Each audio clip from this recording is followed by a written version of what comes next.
On tonight's show, we'll find out how Cruise Month is going. We'll talk about Operation Black Friday, our shopping trip to Hawaii. We have a special guest, Oskar, coming from Paul Gauguin Cruises. And we'll find out how Paul's going with his Bring Our Birds Home campaign.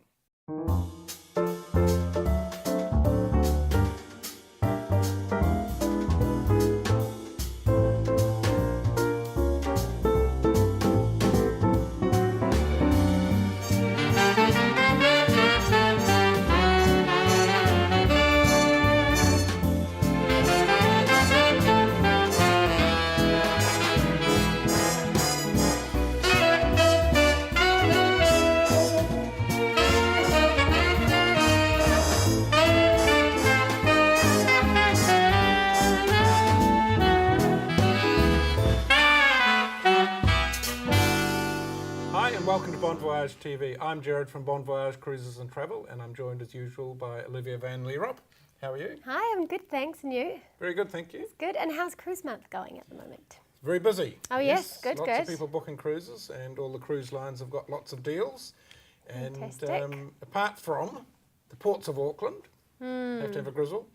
Ah, yes. Yes, so the ports of Auckland, Queen Mary 2, which is one of the biggest and most beautiful ships in the world, can't come to Auckland next March because the port can't accommodate it. Normally it's sat at one of the container terminals and they had to provide buses to and from the ship for the passengers. But next year, Ports of Auckland said, no, we can't do that. So Queen Mary 2 won't be coming to Auckland. It will be staying in Tauranga for 2 nights. And passengers who are getting on or off in Auckland will have to come by coach to and from Auckland. And passengers who thought they're coming to see Auckland, perhaps staying on the ship on their world cruise, no, they're just going to miss out. So. Oh, that's a shame. So what's taking up the space for Queen? Just port operations with ships and cars and all sorts of things. So. Yet all again, that unnecessary stuff. It's another message to Phil Goff and his team and all the people in charge of Auckland. Let's get it sorted out. It's not hard. Apparently all we need is like a big buoy. It's not that big, but a buoy that's anchored just off where the cruise terminal is, which allows the big, tall, long ships to be anchored further out to the harbour. Really? That's all it needs. It's not huge money. Oh, that sounds pretty simple. All right. So get it done. And talking about getting things sorted, how's my booking for Black Friday going? Yes, we'll get that organised. Yeah. But as the viewers know, we have and you want to go, we'll see what we can do. We have a shopping trip for Black Friday in Hawaii, where we are taking people to Hawaii. We have them there and we take them shopping at midnight at Waikele Outlet Mall for a midnight raid. Either come back at 3 a.m. or 6 a.m. and then they can go shopping in Ala Moana. Black Friday, as a lot of people will know, is the biggest shopping day in America. Yes. Starts immediately after Thanksgiving. So Thanksgiving is the big holiday with the big turkey dinner and everything. Yeah. And now the Americans love shopping so much at about 6 p.m. So turkey dinner's becoming turkey lunch. 6 p.m. you head off to the shops. It's pretty crazy. You'd have wine from the dinner, and also you'd be a little bit delirious after hours and hours being up all night. Just go crazy. You can blame it all on that. Spend too much on shopping. So we won't take you out at 6 p.m. You can enjoy your dinner, but at midnight we will have you out at Waikele Outlet Mall and you can do shopping. And this comes with 6 nights accommodation at Alohilani Resort, which is right opposite Waikiki Beach. And everything's organised for you, trips to the shopping, and we'll even put on a barbecue to watch the fireworks as well. Sounds like a great ladies' trip. It is a great ladies' trip. Together. And we've still got space, so if people are interested, they can come along with us for $2,499. Have a look at our website, bonvoyage.co.nz or operationblackfriday.kiwi, and it's all on there. And if we get enough people, maybe Olivia can join you. Maybe. Come on.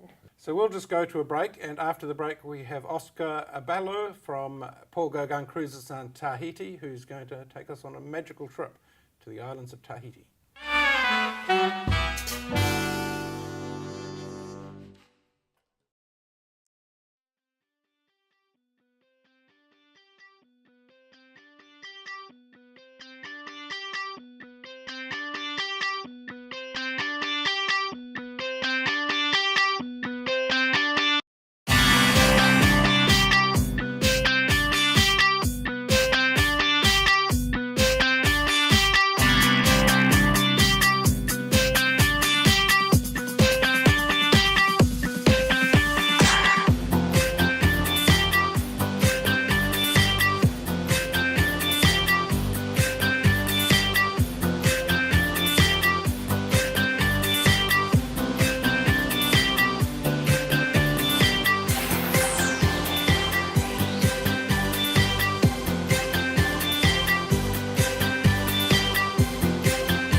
Welcome back, and as promised, we're now joined in the studio by Oskar Baio from Paul Gauguin Cruises in Tahiti. Welcome, Oskar. Thank you, Welcome pleasure to be here. Thank you. Now, your accent doesn't suggest Tahiti to me, so... No, I'm from the United States. And the company you work for owns Paul Gauguin, Cruises. right? It's Paul Gauguin Cruises, and its owner is Pacific Beachcomber Cruises. Pacific Beachcomber. And we are, the company's based in Tahiti. The marketing arm and sales arm for the cruises are based in the United States, outside of Seattle, in Bellevue, Washington. Now, it's a little bit unusual because there's not many cruise companies have one cruise ship based in one destination. Right. So how did it all come about? Well, actually, the cruise ship was originally built by a French ship owner, and it was built specifically to sail in French Polynesia, and his idea was to have a ship in French Polynesia year-round. It was, at that time, marketed by Radisson Seven Seas, which became Regent Seven Seas Cruises. And when the owner sold the ship, Pacific Beachcomber purchased it. And so we're still in Tahiti after all these years, still a single destination cruise ship. But it still makes sense in the sense that we're part of a bigger family of a variety of hotels. We have 3+ star Mai Tai hotels, the luxury intercontinental hotels, and then obviously the Brando, which is an ultra deluxe, all-inclusive resort on Marlon Brando's private atoll of Tetiaroa, outside of Tahiti. Beautiful. And what are the size of the ships?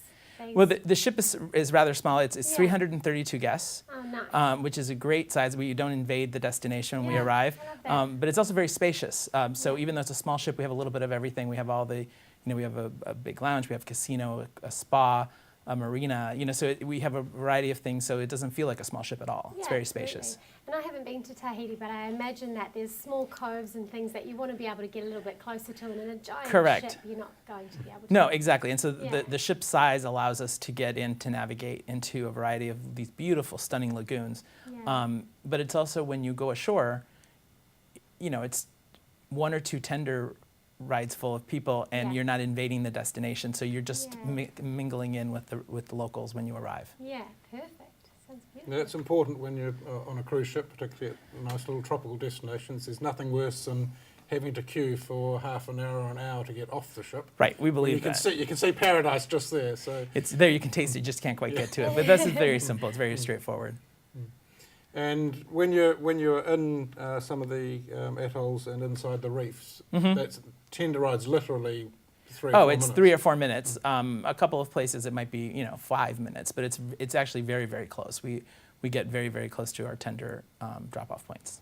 Now, a lot of the cruises are 7 nights from Papeete, the main city, back to Papeete, but you do have a few other itineraries. We do. Tell us what else is. So the majority of our sailings are the 7-night itineraries, which are the famous Society Islands. So we go to Wahine, the Garden Island. We have a private island off the coast of Taha, which is a beach day for our guests. There's a full structure there. And then we go 2 days in Bora Bora with an overnight, two days with an overnight in Moorea. And then we go back to Papeete. On the 10-night itineraries, we add Rangiroa and Whakarava in the Tuamotus. So especially for those that like water sports, so scuba diving and snorkeling, those are fantastic world-renowned atolls for that. We do venture outside of French Polynesia on our 11-night sailings. We go to all those same ports I just mentioned. We go to on all of our trips. We add the Tuamotus on the 10 nights. We add Aitutaki and Rarotonga on the 11 nights. We go out to the Cook Islands. And on the 14-night itineraries, we venture over to the remote and mysterious Marquesas Islands, northeast of Papeete, and we do 4 calls there.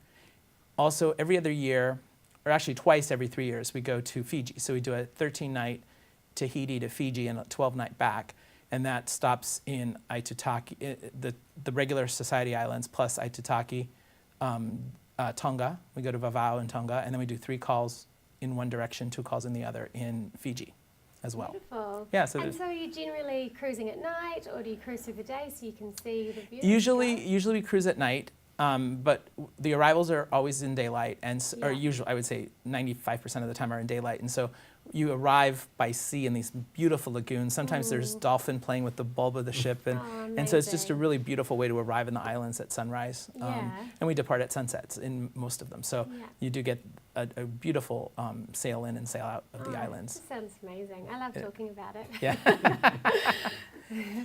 So can you paint a picture of what a typical day might be? Say if we're arriving in Bora Bora. So you go, you arrive there, all the peaks are coming up on the horizon, and then you right. So you enter, right in you the enter middle the of it. lagoon, and you're right in the beautiful lagoon with Mount Otemanu, which is the symbolic main mountain of Bora Bora, and you're inside the lagoon, so it's very well protected. It's very tranquil.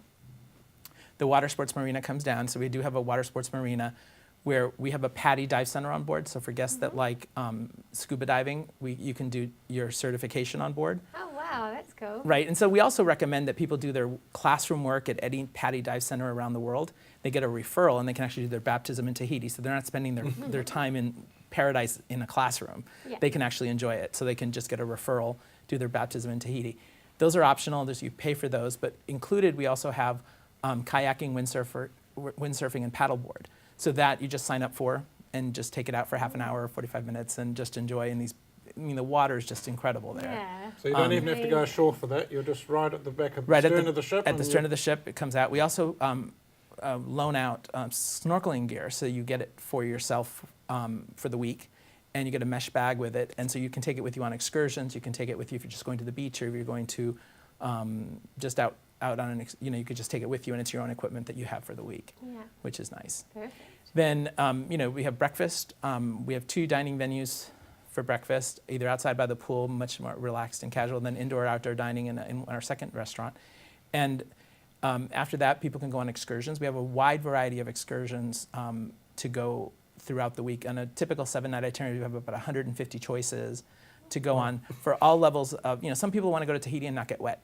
Other people want to do things that are related to land, or they're interested in the flora and the fauna, and they want to do a trek with a naturalist or something. So we have a variety of activities, and the only thing you absolutely have to do in French Polynesia is open your eyes and breathe, and you just get an amazing experience. It just kind of envelops you. Yeah. So people usually go on a morning excursion and or an afternoon one. In Bora Bora, we also have a beautiful private beach, and there's nothing there. It's just sand. Yeah. And we have some staff with some, refreshments, but there's really nothing. If you want to sit down, bring a towel from the ship to lay on the sand. Yeah. Great snorkeling off of that. So really, some people rent a car and drive around the island. But we do have a wide range of things for people to do. Then at sunset, for those guests that are celebrating a honeymoon or an anniversary, in Bora Bora, we have a Tahitian blessing ceremony, and it's quite lovely. We have the people that are just starting out their lives together with those that are celebrating 10, 15, 20, 50 years of marriage. Yeah. And they all come together, and they have this beautiful ceremony at sunset with some traditional Polynesian blessings and things. And so it's quite lovely. Yeah. And we also have in Bora Bora, sometimes people have the doubt whether they want to do the famous overwater bungalow in the islands versus a cruise. While the cruise is a great way to see a variety of islands with only packing and unpacking once, it's a very easy way to see because each island is very different one from the other. So we do have what we call a romantic escapade, which is an excursion that we offer at one of our resorts, at the Talasso Spa Bora Bora, which is a beautiful property. And you get off the ship for the night. You have a romantic dinner for 2, the overwater bungalow for the evening, canoe breakfast arrives in the morning, and then you kind of have the little experience in one night. So for some people, that's an option in Bora Bora as well. And then people come back on board for dinner. And just a normal passenger again. Yes. So there's a variety of things to do, and people can walk around and wander. If they don't want to do an excursion, they can go to little shops in the little town and just wander through. But there are no rules, and that's what's nice. It's on a small ship, you really can do as you please. Now, people coming back off their shore excursion or their day on the island, so what do they expect? No doubt there's cocktails on board as you sail, and oh, absolutely. We have we're an all-inclusive product on board, so all I should say most drinks. There's some high-end liquor that people purchase, but for the most part, liquor is all included, as is pre-selected wines with dinner and the bars. And so people just go, and there's nothing to sign. You just have a drink, order it, and get it. It just makes it so relaxing. Very, very relaxing, very Yeah. easy. It's always great. You can get together with a bunch of friends that you've just met, or either that you're traveling with, or you've just met on an excursion, for example, and it's not like who's paying the bill and how are you going to divide it up. It's just very nice and simple. Yeah. So we have a variety of bars. We have a pool bar, which is outside by the pool. We also have a piano bar. We have La Palette, which is an indoor-outdoor sort of observation lounge during the day, and then they have pre-theater cocktails with live music, as well as post-dinner cocktail. And then we also, that later at night it becomes a disco, and it has an indoor-outdoor dance floor. How fun. And tell us a little bit about the dining. So the dining, we have three. You mentioned two. Right, we have three. We actually have three dining venues. So we have Le Grill outside by the pool, so it's the most casual of them all. It's open breakfast, lunch, and dinner. It's outdoor dining. At dinner, it becomes a South Pacific grill, and if we're at anchor or the seas are calm, they put the tables around the pool, so you're dining under the stars. Oh, cool. If not, you're still outdoors, but you're protected from the wind. And you make reservations, but there's no surcharge for the extra, for the specialty dining. We also have La Veranda, open breakfast, lunch, and dinner as well. And in the evening, it becomes a French restaurant. So it has two different French menus. One is our chef's menu, and we also have a tasting menu from Jean-Pierre Vigato, a Michelin-starred chef of Apicius in Paris. Our chefs train at his restaurant. He comes on board and spends a couple of weeks a year training our galley crew to really duplicate his menus on board. And then we also have L'Étoile, which is the main dining room. It's open for dinner, a la carte continental cuisine. We're single open seating dining, so you dine with whom and when you like. So you have those are the restaurant hours, and you just show up and enjoy dinner. Today you want a table for 2, tomorrow you want a table for 6. Everything's possible. Nice. And is there any minimum dress code, or? There is no, again, in keeping with the ship was made in Tahiti, the product was designed for Tahiti. There are no formal nights. There's no jackets or ties. People dress elegantly for dinner. There's no jeans, no shorts, no flip-flops, things like that. So people dress like in an elegant resort or a nice restaurant, but nothing, in keeping with the destination, there's no formal nights or no ties. Yeah. We've come back from the ship, we've had our cocktails, we've dined under the stars. Yes. Now sleeping, what are the range of cabins like? So we have a wide variety of cabins. The majority are about 200 to 230 square feet, which is a good size for a ship. 70% have private balconies. All of them are outside, so we have no interior staterooms. They're very spacious. We also have butler staterooms, categories B and above, which is 320 square feet up until the 580 square feet for the owner suites. That's massive. So we do have a variety. We have forward-facing suites with wraparound balconies. So just a wide variety. And so there really isn't a bad cabin on the ship. No. You always have a beautiful view outside. And, and of course, you also are attended to by a fantastic staff. And I think what's really special about our product is our crew. We have a lot of people that have been with us for 10 plus years. Yeah. So they're welcoming people to their adopted home of both yeah. French Polynesia and the ship itself. And so you get that warmth from the staff on board. And again, in keeping with the ship having been developed as a product for Tahiti, we do have a troupe of Polynesian entertainers. And it's funny, the local press took the word Gauguin. At the beginning, it was all just females, singers and dancers. And they took the Gauguin, made it feminine, and they called it Les Gauguines, and it kind of stuck. And now we've added a couple of male dancers as well, so now it's Les Gauguines and Gauguin. But they bring the warmth and charm of the Polynesian people on board as well, because they're the social staff of the ship. And so they're the ones that are dispatching shore excursions. They're doing classes on the handicrafts of the local islands. They explain how people live in the islands and how they go to school. So it's really, they bring a really wonderful touch. So throughout the day and the evening, you have these various different interactions with both locals and our amazing crew. Excellent. Now, you will have been to Tahiti a few times, I'm picking? Yes, a few. Can you give us a favourite spot or a favourite bar or a favourite restaurant in the islands? Well, unfortunately, I usually go for work, so I'm usually on the ship, so that gives me some limited. But we do have, one of my favorite spots really on Earth is our private beach in Bora Bora. It is just, you close your eyes and you think of, where am I in a private, in a beach in the middle of the South Pacific. And I think that when most people close their eyes, that comes very close to what they think of. And so that place is very special. I've taken people there where we're going, I'm going to show it to you. And then we end up having a meeting in the water. And I come out totally red because we haven't left. It's just been, we've talked for 2.5 hours in the water about marketing plans and things like that. And it's crazy, but you can't help but love the place. Yeah. There's, in terms of experientially, we dock in Papeete Friday nights, and right near there's the Les Roulottes, which is really like local food trucks. But what's nice is that you have all the local families there together and the kids playing and a couple of people singing in a corner. And it's just a really great way to see some of the local people in their natural environment. You know, they're there enjoying their Friday night. Yeah. And, you know, it's not the greatest cuisine in the world, but it's something that you will never forget. It's just fantastic. Yeah. There's a little place in Bora Bora called the Bora Bora Yacht Club, and it's just simple grilled fish, and you just sit there and, you know, you see the sailboats in the water, and it's just beautiful. It's those moments of just authentic local experience that I think are much more special than a specific I agree. Restaurant. You know, in all my years of travel, it's those real local experiences. And by the sounds of it, you get that local experience, and then you go onto the ship and you get beautiful fine dining. Right. Anyway, and so you have the beautiful best of both worlds, really. Yeah. Yes. Excellent. Now, the viewers are going to be asking what all this costs, so luckily I've prepared this earlier so I can tell them. To get to Oskar's private island, you can only do that with Paul Gargan, of course, so we've worked out how much that's going to cost you as a package. We've looked at cruises in February and April, and this is a 7-night Society Islands cruise, including airfares with Air Tahiti Nui. We've got 2 nights pre-cruise, 1 night post-cruise at one of Oskar's hotels, the Intercontinental. And all of this will only cost you from $6,295 for an ocean view outside cabin, and for a balcony you're looking at $8,145.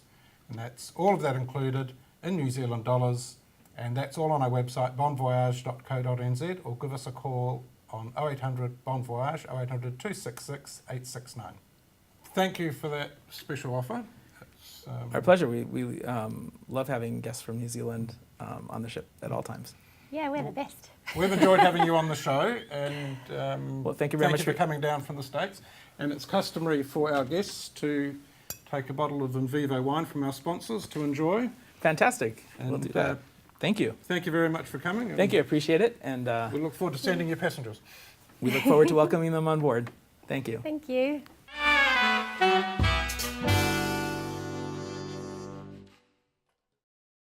At In Vivo, we've got the biggest crush on Graham Norton. So we flew all the way to his place so he could have a crush on us. Graham Norton's own Sauvignon Blanc. Southern Hemisphere grapes meet Northern Hemisphere fab. Well, Jared, forget the shopping spree. I want to go to Tahiti. It's just a few extra dollars. That's why I hadn't booked you. Changeable. Yeah, I'm flexible, that's all. I've got some news for us. Would you like to hear it? Yes. Okay. Viewers may remember one of our guests from earlier in the year, Paul Brennan, and his campaign Bring Our Birds Home, aiming to repatriate the original Air New Zealand Teal and NAC aircraft back to New Zealand. When Paul was on our show, he was talking about the last Air New Zealand DC-8 in existence and how it had been located on the side of a runway at Manaus Airport in Brazil. We can now report some good news. The airport company that currently has ownership of this old bird has agreed to sell it to the Bring Our Birds Home campaign. Paul has sent us a video update, so we'll let him explain. She sure has seen better days. Sitting outside in the Amazonian jungle for 14 years can do that.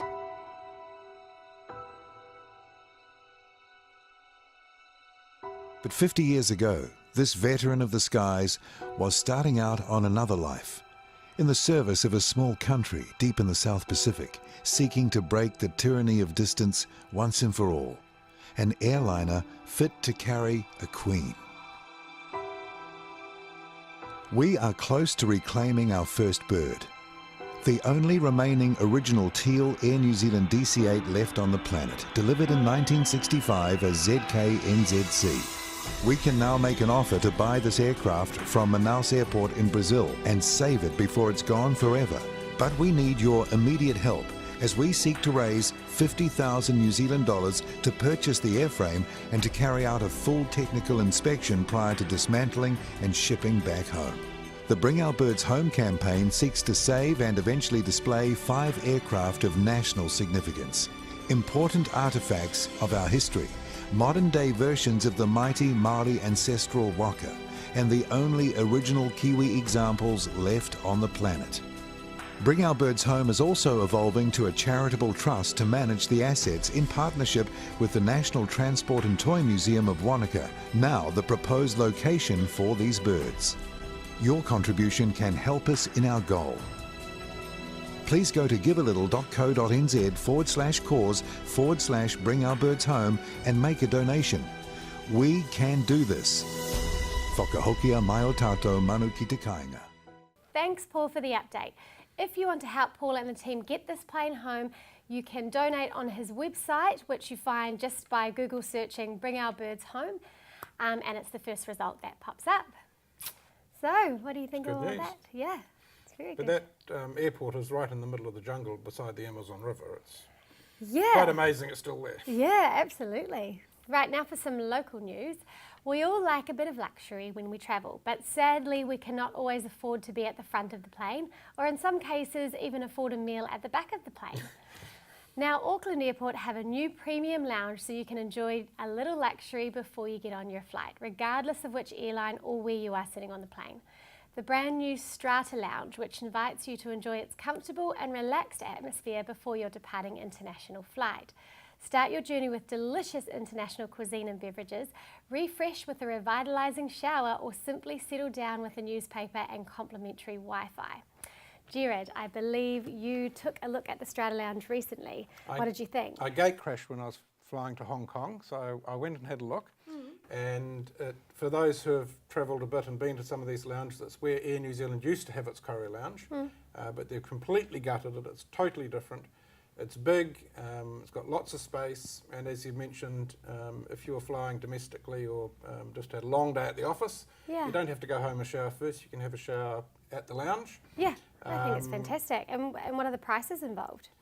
If you just turn up, which you can do, it's $55, but if you book online on the Auckland Airport's website, it's $49. Great. If you have a Diners Club card, there's still a few around, you can just walk in and show your Diners Club card. No and pay way. nothing. Ah, that's great.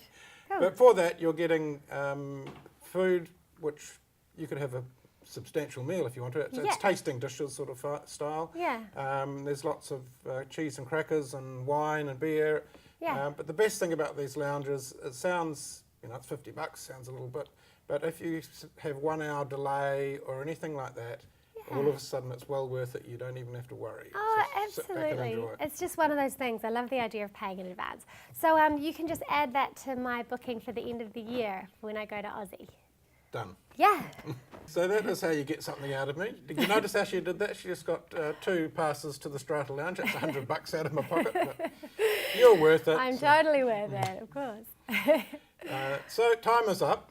Until next week, we will have more on Plan a Cruise Month. We've got another special guest coming in next week. Oh, good. So until then, bon voyage. Bon voyage.